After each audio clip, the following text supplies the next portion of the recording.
We are back. Sam Seder on the Majority Report. On the phone, Stephen Gilpin. He is the author of Trump U, the inside story of Trump University. Steve, welcome to the program. Thank you. Thank you for having me. Greetings. So Steve, about I guess it was a week or two ago now. I don't know. Time has. There was a $25 million settlement with the New York State Attorney General over lawsuits regarding Trump University. First, just give us a sense. What was this lawsuit about? And I know you're out here promoting the book now because the suit is over. But what was the suit about? So the lawsuit was about basically students feeling that they were defrauded, and the advertisements of Donald Trump and his so-called Trump University school learned from the Donald Trump way. They felt that they were defrauded, and in a lot of cases they were. And that's what the lawsuit was about. And they agreed to a settlement of $25 million. The February 6th, one of the students actually had filed an appeal to the lawsuit that was a year ago, not even but last November, right before the election. So what happened was that they filed an appeal to it because the students didn't have a chance to opt out of the class action lawsuit. But what they wanted to do is sue individually. The courts on February 6th rejected the appeal, and the $25 million settlement was enforced. I see. Okay. And so, all right. So give us a sense. What part did you play in this lawsuit? I was the one who was subpoenaed multiple times. I was subpoenaed to testify under oath several times. Trump hired a lawyer to help me defend, or I had to go on my own to hire my own lawyers, which would have been astronomical for the years that the case took to take place throughout the court system. But I was subpoenaed, and I had to testify on behalf of the students and on behalf of the Trump University itself. And so, what was why? I mean, what were you in a position to testify about? Students I worked for. So a lot of the students, some way, somehow, would come through my channel. So if a student was disgruntled, they had a hotline put together. I was the Trump University, basically a instructor or professor, inside house representative. So you would actually call a hotline, and if you had a real estate transaction or a dispute, they would actually transfer you to me, and I'd be able to help you walk through the dispute and help you with the transactions, since I was the only one basically inside house at Trump University that was accredited. Everybody else was salespeople. They only had one house representative that actually knew real estate. So wait a second. Okay, so you were basically a teacher. You say a professor. Like what? Why don't we start with this? What were you doing before you worked for Trump University? I always been in real estate. I've been in real estate since the age of 18. I'm going to be 48 this year. So I've been in real estate. I owned a mortgage brokerage business, and I was a correspondent mortgage lender out of Florida, and I had 3,000 real estate agents working for me. And so at what point were you recruited to work at Trump University, and why do you think they wanted to recruit you? Well, it was interesting. I write about that in the book. Actually, the lady her name was Sandra. She had a British accent. She sounded like she was from London. I actually thought it was a joke when she called because I was busy in a refinance boom back in right before the crash in 2006, 2005. I received a phone call from Sandra, and she wanted to interview me, bring me from Florida to New York to interview for Trump University. At the time, they didn't even mention the university, but to work for Trump. And the real estate and my credentials and my background is what brought them to actually seek me out in Florida. So then I interviewed with them for about several days, actually it took. And I didn't even know what position I was interviewing for when I came up to New York for the interviews. And all I knew is that, the real estate business is about to crash. We're going into 2007, 2008. I'm interviewing for several days, for several hours, long hours. And all I'm being asked is different types of real estate questions about my credentials and what transactions I've done all throughout my life and how long I've been in the real estate business, if I'm licensed, if I'm accredited. Have I ever filed bankruptcy or anything like that? So that was the whole interview process, and it took about 6 days. Most of the things was during the interview, it was really bizarre for me because I didn't even know what I was interviewing. It was just, what's a purchase and sales contract clause? How do I break a purchase and sales contract? How do I, a lot of questions like that. So I was basically educating the people that were interviewing for me. And probably on the 5th or 6th day, I had to get back to Florida because of my mortgage company. I was running my own mortgage company business, and I had to get back to Florida. And I finally realized, these people don't know anything about real estate. They're looking for somebody who knows real estate. What is the job? And on the 5th or 6th day, they finally told me that Donald Trump has a education company called Trump University, and they need somebody to be their in-house advisor, coach, and mentor to their students on real estate. And what was your reaction at that time? Well, first thing I thought was, and I write about it in the book, because we were in a conference room. They submitted an offer across the table, and I write about it in the book about, it was an insult offer. And one of the things that they mentioned to me was Donald Trump's way to negotiation is if you submit the lowest ball offer first, and if you didn't insult the person, then you didn't do a good job at negotiations. Well, I was definitely insulted. I felt like they hit me with a dead fish. But anyway, yeah, so they finally told me what the job was about. We crossed the conference room table, which I write about in the book. They passed stickies back and forth, and that's when they told me, and they walked me through the system and what they wanted me to do and educate the students and be their in-house advisor, and that's what I ended up doing. It was just they end up meeting your salary requirements. They did after several months. The insult offer was I accepted the offer, because the market was about to crash. I had to do something. I had to reinvent myself, and I write about that in the book also about reinventing yourself because the market in Florida was about to crash. The subprimes in 2008, the second week of August 2008, the market crashed. Real estate was going downhill, and I knew in the indicators in the real estate market in Florida, you knew property values that were appraising $400,000 or $500,000. One day, the very next day, they were appraising for 50% of what the value was the day before or the week before. So I knew I had to have a safe haven, and I thought, as everyone else did, I talked to my parents about it, and my parents said, Donald Trump, you got to go work for him. It's the highest calling that you're going to have. It could make you your whole career. Not that I know that it was going to break my whole career. Right. Okay. So you went to work for Donald Trump because you were jumping off basically a sinking ship in Florida real estate. What did you have during the course of did you have some questions about the nature of this educational outfit? I really, at the beginning, when I did all the research, the way Trump University started out was great. They had professors, they had Professor Elder, they had some really top-notch advisors and mentors and teachers that really did have credentials in the real estate business. Professor Elder is in the real estate business, and he's been in it, and he's an extremely brilliant man in real estate. So I didn't really question it at first because I looked at the people that were working for them already. It wasn't until later on when I started getting the complaints and the calls and the disruptions that I realized, they're switching from in-house real estate teachings with accredited people, legit people. They switched out the business model to high-pressured salespeople. And that's when things started to really go downhill with the high sales people because they didn't know anything about real estate. They were there just to sell high-pressured sales. And that's what they did. They switched to that high-pressured sales team. Meanwhile, everybody else that was legit ended up leaving the company and coming back in, or leaving the company totally, or getting released from their jobs. And that's when things really started to happen and started to really go downhill because they weren't qualifying these salespeople, and these salespeople, majority of them, they didn't have any real estate knowledge. And what they started doing is these I call them road shows, where you get this golden ticket and you go to this free event, and then you attend this one event, they upsell you into another event for $14.95.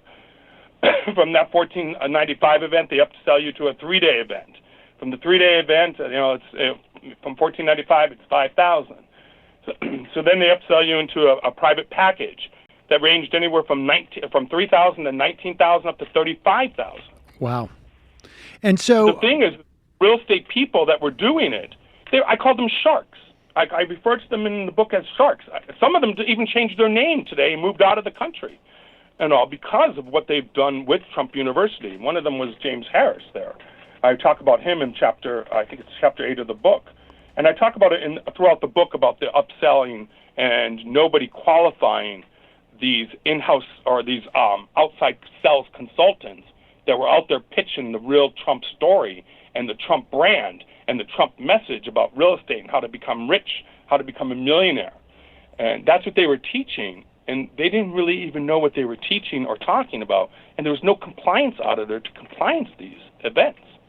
So whatever they okay, so let me just stop you there. So when did that start happening? And when did you, I mean, at one point, you realize, like, wait a second, the idea of all these sort of knowledgeable people, if it was legit at one point, it's now a mirage. All they're doing is they're going and basically just shoving people into these sort of empty vessels of paying money. What was your reaction at that point? Give me a sense of timeline. Where are we? Are we 6 months out, a year out from when you took the job? It was a little bit more than a year out. So that's in 2007 to 2008 is when we really started seeing it. And the only reason where I started seeing it, because remember, I was in-house. I worked for the university. I was their in-house rep. Everyone else was a consultant outside in the sales world. I started realizing it when the phone calls came into the hotlines. And I write about that in the book, about one of the students in Arizona was taught there was a 3-day workshop. They were taught some illegal ways to do transactions on affidavits and how to file affidavits and titles and liens against people's properties that they didn't even own. And I received a phone call, and I referred to the person in the book by Sunel. And I talk about that in depth. I couldn't believe that the student who paid all this money received this information and this legal real estate advice from somebody who was just upselling them and told them how to do something illegally. So that was about 2008, 2009. And that's the only reason why I knew about it. And that's when I started bringing it to the owner's attentions. And Michael Sexton and everybody, I started bringing it to their attention, saying, you need to send somebody out to these live events that you're doing on these salespeople that are hired to do sales. You need to send somebody out to them, and you need to have a compliance auditor compliance them to see what they're actually teaching and what they're actually saying. Because some of the stuff, if it's true, coming in from the student on the hotline, it's illegal. It's illegal. So, okay. So who were the owners and what was their relationship to Trump? So Trump owned the school. Trump University is owned by Donald Trump, our president.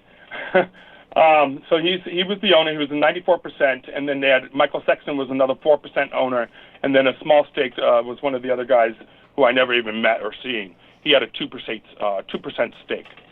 So Michael Sexton was the operating. He was the small ownership, big operation operator. You got it.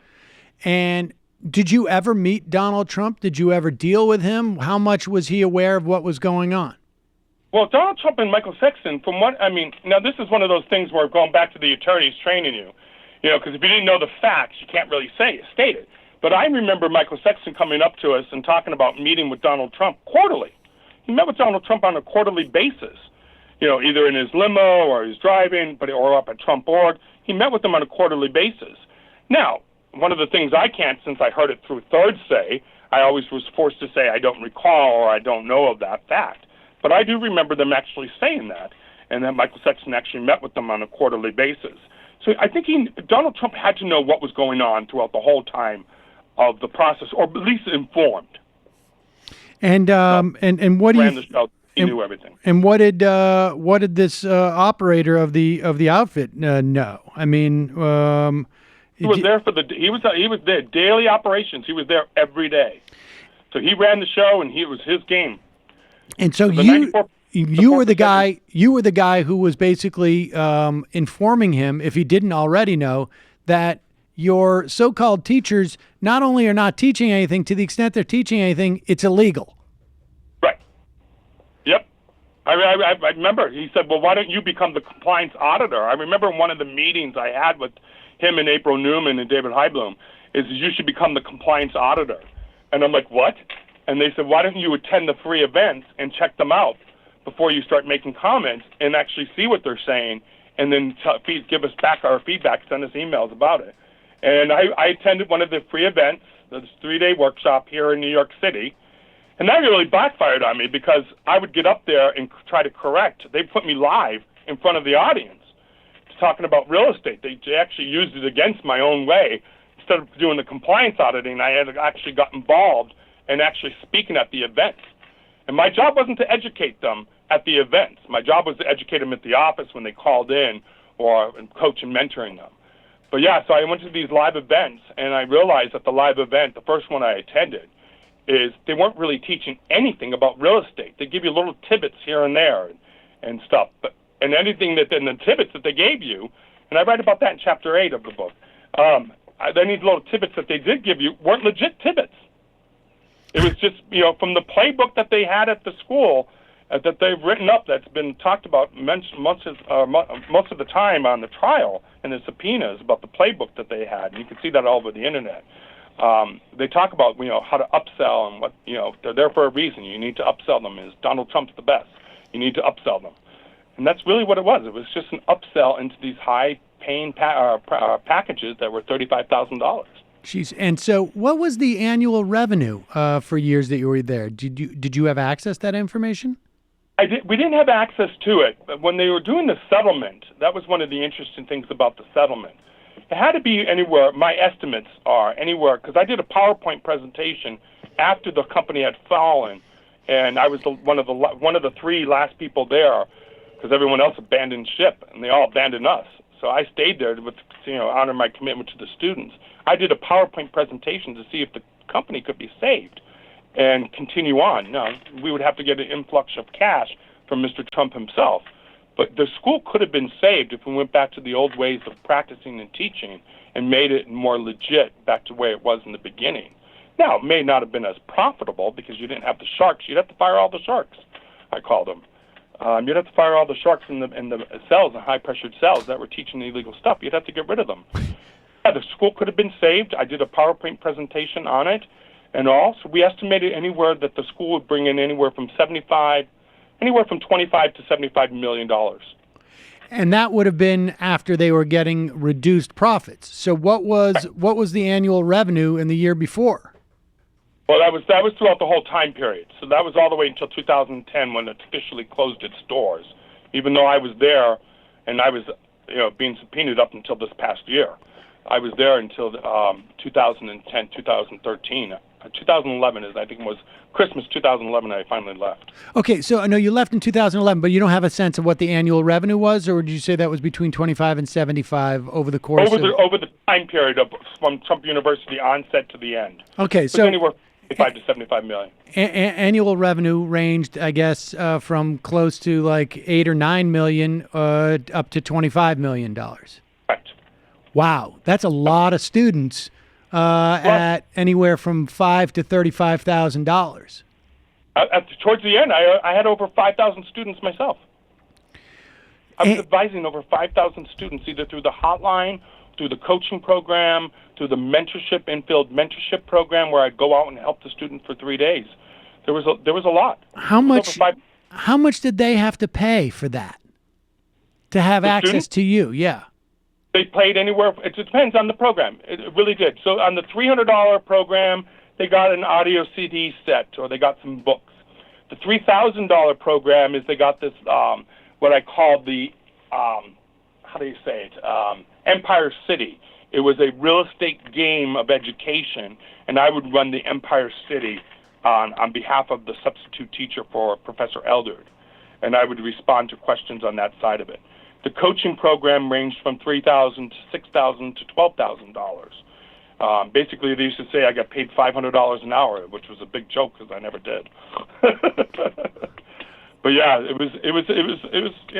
But it ranged all the way from a 3-day infield mentorship with some courses and classes up to $36,000 per student. So, and what were the costs here? I mean, I imagine the salespeople were highly commissioned. Do you have a sense of what their what? When I first started off, they wanted me to move into the sell side of it, and anything I sold at the live events after 2011 and all, around that time, 2010, 2011, the very last year, because they had started sending me out to speak at these live events because of the, people actually would leave the audience. I'll give you an example, like in Canada. The speaker and the salesperson that was doing the live events, and it was a 3-day workshop in Canada, Vancouver, they didn't know Canadian terminology.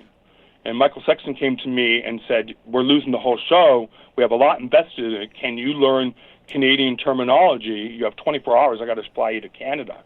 So I actually took over that event and that show in Canada. I took over several events and shows where the, people in the audience, they paid for it and they wanted refunds and stuff. So like the Melville in New York, the high-pressured salesperson, he also changed his name. I don't even know if he's doing real estate at all, or if he was. In Melville, New York, I write about that in the book. He actually just told us, when I showed up to help him out with the event, there's no money to be made here. And my comment was, what do you mean money to be made? The students paid for something. They paid for an education. You got to teach them some education. Give them an education. And that one event, he was getting paid usually they got paid, the salespeople, 25%, up to 25%.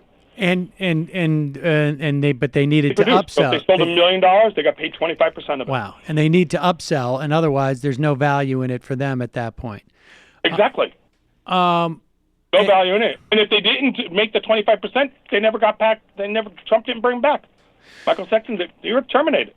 Did you have a notion of like what the return on investment for students was? Like you had 5,000 students that you were in some way, helping, advising, helping.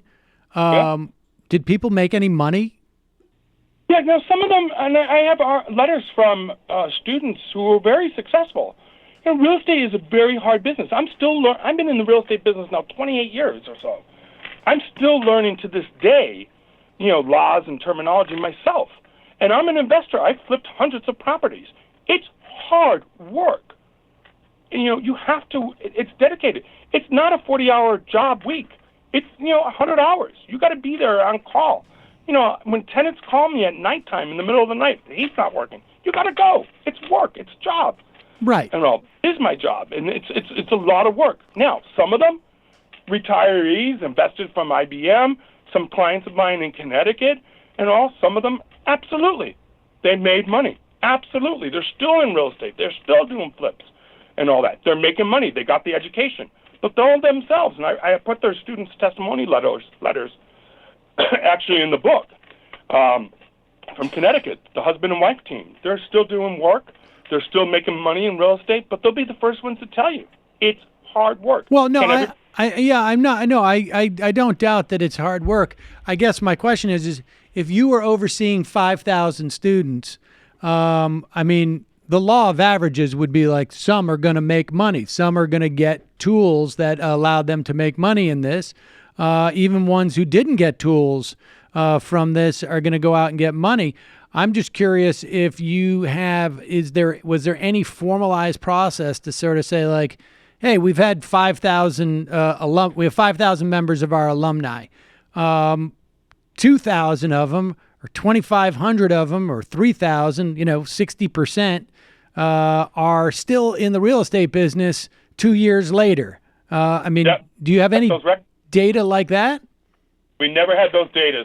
The only data that we had was we had a 96 approval rating on our live events, which was brought up throughout the court case. What does that mean? Like in other words, they attended this live event and this workshop, or they attended this commercial real estate investment or foreclosure investing retreat, they called them. It was a boot camp, basically.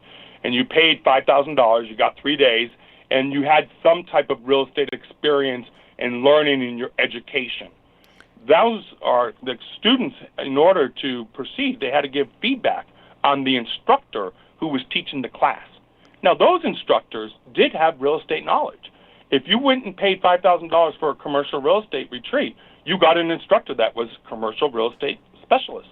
Or if you paid $5,000 for somebody who did foreclosure investing, sometimes you got that instructor who did foreclosure investing. Or sometimes you got an instructor who said they did foreclosure investing but couldn't prove it, which I thought was odd because my credentials, I had to prove that does everything. seem odd. I mean, it's one thing to say, okay, in the moment, I've just done a 3-day seminar and I rate my professor 96 out of 100, or my teacher, but It was 1 out of 5. You gave him a score of 1 out of 5.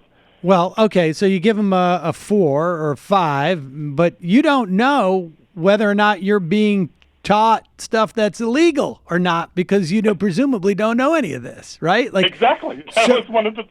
so the Absolutely. 96 is really not is really just like, how did I respond to this weekend? Not like a year out, 6 months out, 2 years out, 3 years out, 4 years out, 5 years out. Did the information I learned there actually prove to be valuable in what supposedly the pursuit I was pursuing?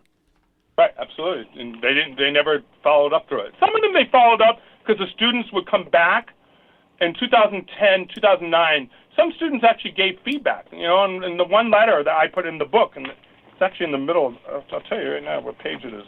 If you have the book in front of you, it is on page. That's all right. I don't have it right in front of me in book form, but It was in 2000. It was August 15, 2011. The student actually wrote in, and they followed up and how they were successful in real estate. okay. I mean, I would imagine out of at least 5, how many students do you think actually went through Trump University? That was the question. I never really found out what was the bottom line. On the class action settlement, there's only 4,000 students being paid out if they have their receipts and proof that they have it. And they took the class because you have to submit that in order to be part of the settlement. But there's 4,000. On my records that I kept all these years, I had over 5,000. So we don't really know what the true number of students that came through. Huh. I don't think that somebody there has to have those records, but probably now they're destroyed. I would imagine. So give me Yeah. a sense. I mean, what do you, when you look back on your time there, what is your feeling about it? Well, the whole thing was I was dragged through the mud. And it was kind of odd because all the subpoenas, if you go to Google and you pull up my name, I was dragged through the mud everywhere about it. When I went to, afterwards, I wanted to go back to corporate America to work. And I remember interviewing, and this is one of the things, I had to write the book to clear my name because people would say, well, you're involved in that scam of Trump University. And I'm like, what are you talking about? I was an inside advisor. I worked for them and all that. Well, we can't hire you. Corporate America didn't want me. So I was forced to stay in the real estate business because that's, and then all of a sudden, Donald Trump is on CNN and the news networks and the stations and, across the news saying that he didn't know that none of the advisors didn't have real estate knowledge. And he didn't know. And he compared some of them to hamburger flippers. And I'm thinking to myself, this man knew who the in-house guy was. I remembered him listening to our conversations and stuff on the phones, on the hotlines, on podcasts that we did, on webinar series. He knew who we were inside. He knew who I was, I think. Even though he, in the book I write about, he was testifying on trial. He was in California, and with Eric Snyderman, he said, they mentioned 3 times Steve Gilpin, and he goes, I don't recall who he is if he was sitting in front of me. He did the same thing. I've noticed that on this, watched a thing about the Confidence Man. He did the same thing. He doesn't recall. And all. And I'm thinking to myself, how could you not recall the man who brought in millions of dollars and saved your company and stayed to the very last end, the man you insulted right before he left, the man that you gave a referral to, your golfing buddy, when I went to work for him and all. It was like, how could you not recall? And I write about it in the book as, when he testifies and he says that 3 times, he could have helped us out, but he didn't. Well, I mean, in the end, though, I'm curious as to what you're feeling when you look back. I mean, is this a period of time that you're proud of? Is it something that you have regrets about? Thinking back, in the very beginning of Trump University, I was proud to be there. I was happy that I honored my commitment to the students that were dissatisfied. I even work with some students today. Everybody knows that anybody can call me or email me to ask questions. I'll help anybody get ahead in real estate because I really do real estate. That's my life calling. That's what I do. So I stayed because of my commitment. I'm going to honor my commitment. I love the education and the teaching side of it. And so I'm happy about that side and how I handled myself. I'm not happy about the way it turned out and the way that, they were defrauded and the way the employees were defrauded inside also. I write about it in the book, Michael Sexton coming up to us and saying, good night, guys, I'll see you tomorrow. Never saw him again. Wow. Stephen Gilpin, author of Trump U, The Inside Story of Trump University. Thanks so much for your time today. Appreciate it. No problem. It's great talking to you.